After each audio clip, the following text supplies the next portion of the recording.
थांब, इतकी घाई कशाची आहे तुला? ज्या उत्तरासाठी तू तळमळतोयस तेच उत्तर देण्यासाठीच मी आज इथे आलो आहे. आधी तू शांत हो आणि माझ्याकडे बघ.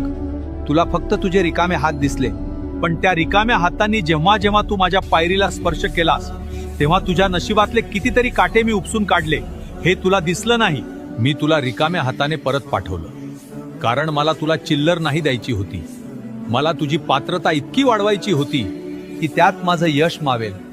जर मी तुला पहिल्याच दिवशी सर्व दिलं असतं तर आज तू माझ्या दारात नसतास. तुझे पाय मातीला लागावेत, तुला माणुसकी कळावी म्हणून मी तुला इतके दिवस फिरवलं.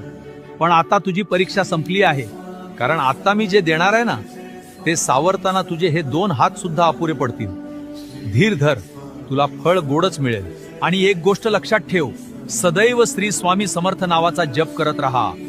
भिवू नकोस, मी तुझ्या पाठीशी आहे.